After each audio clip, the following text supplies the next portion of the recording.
ပုံမှန်စားတော့ဆိုင်နေမှာသွားကြည့်လိုက်ဘာလို့ကြလဲဆိုအများစုဒီဆိုင်စားဖွင့်ကစားမှာမီနူးဆွဲလိုက်တယ်ပြီးရင်ဘာလို့လဲအဲ့မီနူးအတိုင်းပဲတောက်လျှောက်ရောင်းတော့တယ်ဘာမှပြောင်းလဲမှုတွေမလုပ်ကြတော့တကယ်တမ်းလှုပ်တင်တာကတော့ဘာလဲဆိုလို့ရှိရင်အဲ့ရဲ့ကိုယ့်ရဲ့မီနူးကိုပြန်ဆန်းစစ်ထားပါတော့ကို့မှာမီနူးအမျိုး30လောက်ရှိတယ်ဆိုလို့ရှိရင်ပြန်ဆန်းစစ်ပြီးတော့မှရောင်းမကောင်းဆုံး 20% လို့ခေါ်တယ်အရာကိုဖြုတ်ပြီးရင်အသစ် 20% ပြန်ထည့်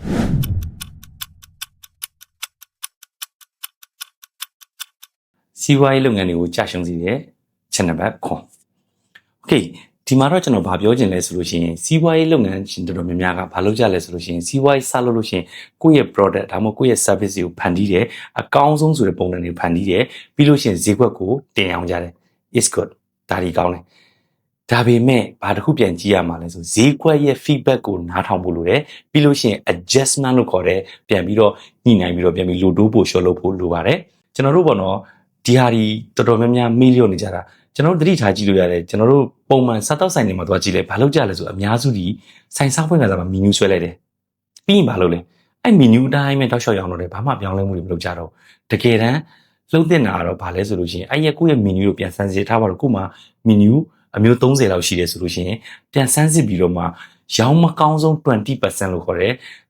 အရာကိုဖြုတ်ပြီးရင်အသစ် 20% ပြန်ထည့်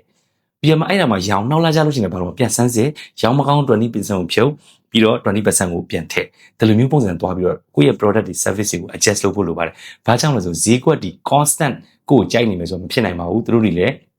ပြောင်းလဲမှုတွေကိုအများကြီးလိုအပ်ပါတယ်။ဥပမာကြည့်ကြည့်မယ်ဆိုကျွန်တော်တို့ဒီမြန်မာနိုင်ငံမှာရှိတဲ့နာမည်ကြီးပေါမုံဆိုင်တွေသွားကြည့်လိုက်လွန်ခဲ့တဲ့3-4နှစ်မှာရှိတဲ့ item တွေအခုမရှိတော့ဒါတွေဘာလို့ရလဲဆိုသူ့ရဲ့ product တွေ service တွေကို adjust လုပ်ရတာပါအဲ့တော့ဒီ video ကြည့်နေမိတ်ဆွေအနေနဲ့လည်းကိုယ့်ရဲ့ product တွေ service တွေကိုဈေးကွက်ရဲ့ feedback ကိုနားထောင်ပြီး adjust လုပ်ဖို့လိုပါတယ်အခုပြောရတဲ့အချက်တွေကိုပြင်ဆင်နေတယ်ဆိုလို့ရှိရင် SIR ကိုလာခဲ့ပါ SIR ကိုစိတ်ဝင်စားဆိုရင်ကျွန်တော် comment မှာ SIR ဆိုပြီးမှတ်ခဲ့ပေးပါကျွန်တော်တို့ဘက်ကနေဆက်သွယ်ပေးပါမယ်